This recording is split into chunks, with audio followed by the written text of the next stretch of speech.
at the Lal Bahadur Shastri Academy, where I had gone to address, I think it was the mid-career Phase 5 course that was going on. And during the course of the lunch, after my address, Dr. Trivedi and I were sitting at the same table, and he introduced himself and explained what he was doing, and talked about the possibility of doing something like this in J&K.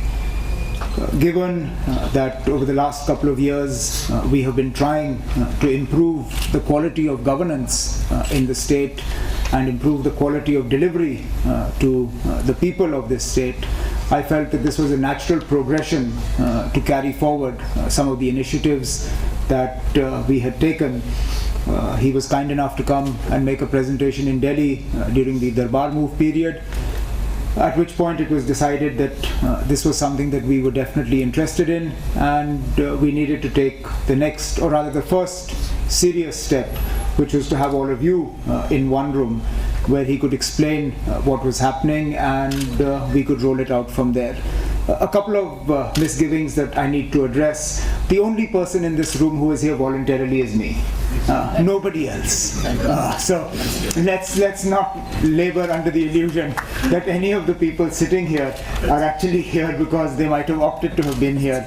They are here because they have been told to be here, and if this RFD is rolled out, it will be rolled out not because they will opt to have it rolled out, it will be rolled out because they will be told that this is what is happening and it needs to be done. It's also, I think, important to understand that we have to be the drivers of this initiative.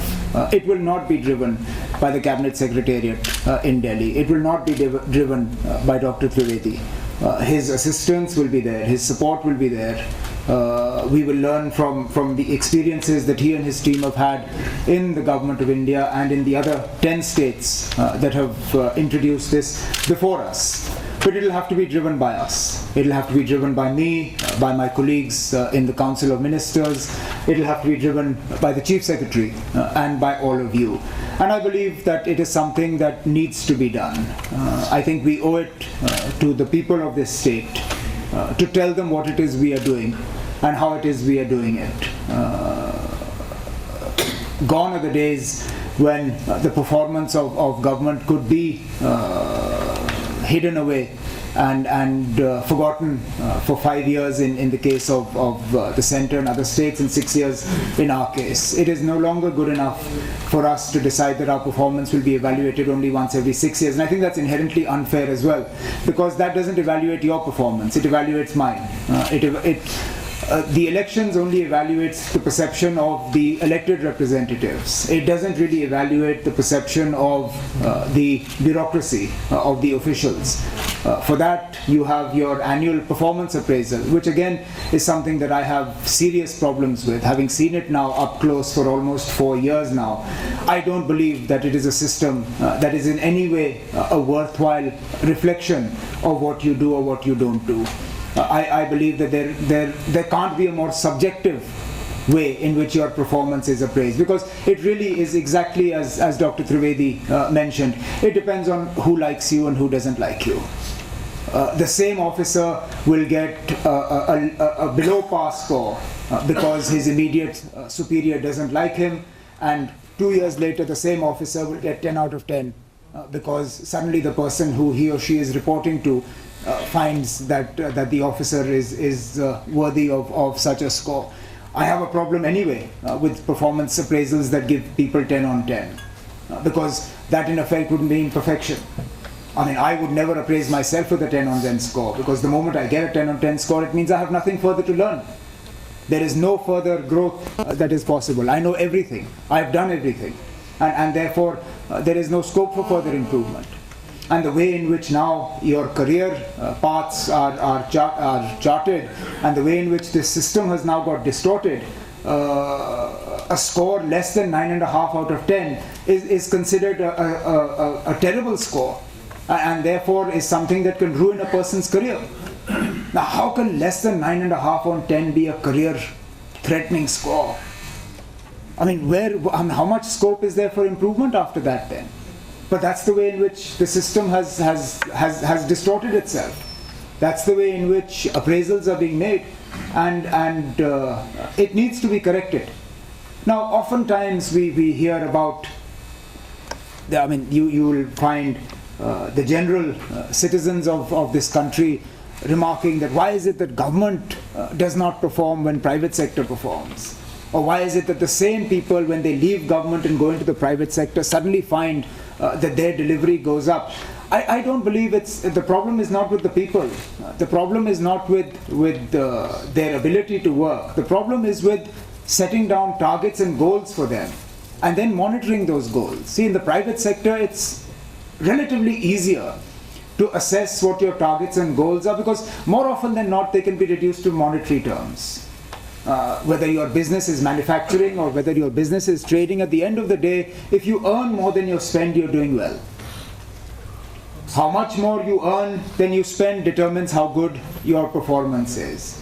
Now, within that, different departments can be segmented, but at the end of the day, that's how you assess a company. That's how the stock market assesses a company. Your returns at the end of the day and your stock price will be determined by how much profit you earn. Government can't be assessed that way, because government, at the end of the day, the primary aim of the government is to deliver. Yes, certain governments or corporations within government will be assessed on the basis of profitability.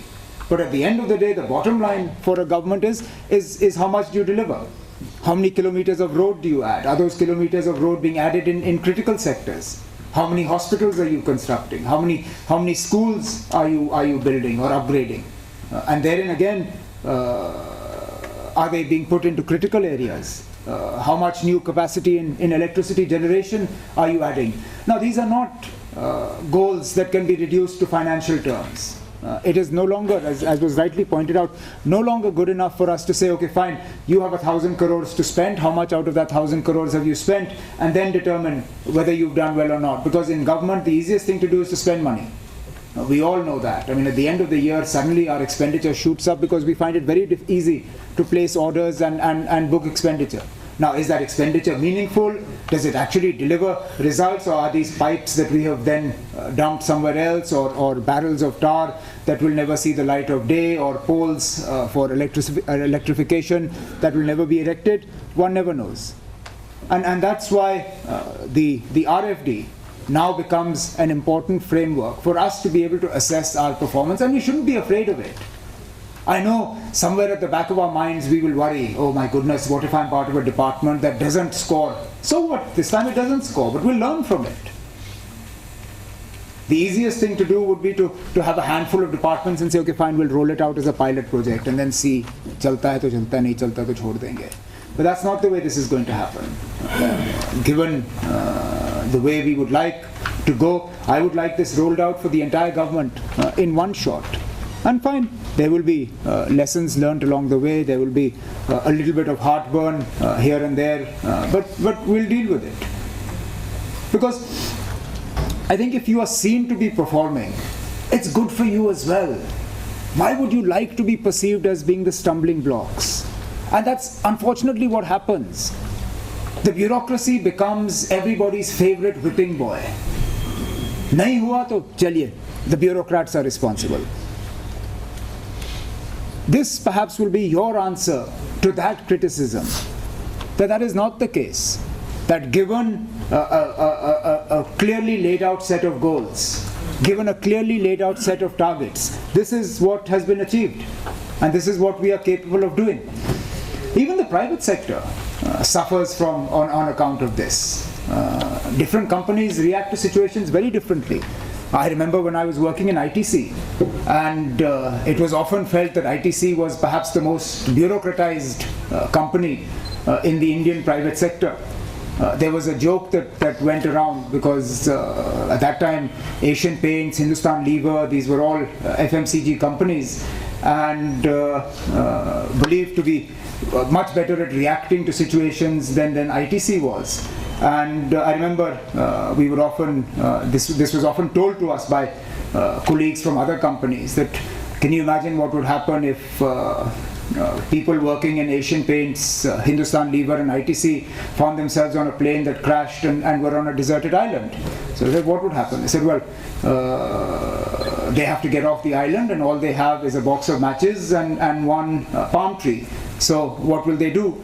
So they said, well, the Asian Paints guys, because they are far more enterprising and aggressive, what they will do is they will cut the tree, they will hollow it out, they will make a boat out of it, and they will paddle and find their way to getting rescued. Great. What will the Hindustan Lever people do? They will chop the tree, they will set it on fire, the smoke signal will be spotted by others, and they will find a way to get themselves rescued. Great. What will the ITC chaps do? They will chop the tree, they will carve a table and 4 chairs, they will sit down, have a meeting, and then decide what has to be done to get themselves rescued. So, I mean, that's what you can do with a set of circumstances. You get to use them as you see most beneficial. And hopefully you will take what Dr. Trivedi and his team are setting forth for us today as a positive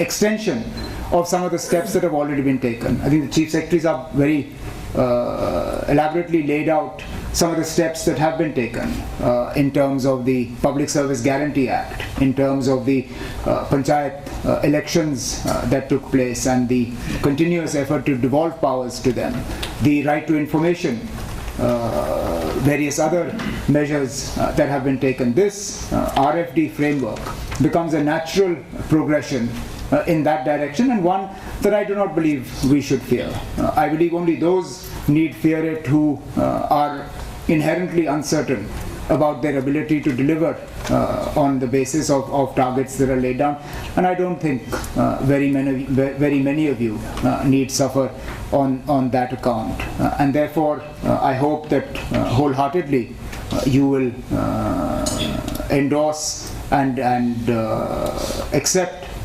this framework that is in the pipeline now. We have set very ambitious targets for ourselves, which is that we would like to see the rollout in the last quarter of this year itself, and then obviously have the full year of 2013-14 available to us for the entire year, and we'll take it from there. I'm sure, I can well imagine that even amongst my ministerial colleagues there will be some misgivings, because as you saw in the news piece that Dr. Trivedi shared with us, the media will also try and take this and twist it, and so be it. I mean, I look after temporarily a couple of crucial departments, a little less temporarily than that some other very important departments, and I have no idea how the performance of my departments will be assessed when it happens, but I'm not afraid of it. Good, bad, ugly, whatever comes out, we'll deal with it.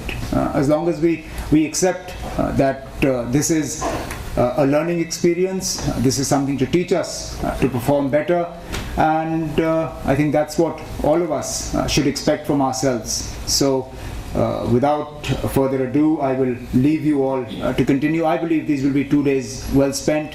The certificates will be extremely useful. I don't get one because I'm not going to be able to attend the entire 2 days. So that trip to the American University is clearly not on the cards for me. But I hope some of you are able to take advantage of it. Dr. Trivedi, thank you very much for taking the time and coming here and sharing your experiences with all of these colleagues of mine. I'm sure you'll find them extremely receptive to this idea, and I hope that by next year we'll have a fully rolled out results framework dispensation in place in the state, and we can go forward and learn from here. So thank you all very much, and all the best to you.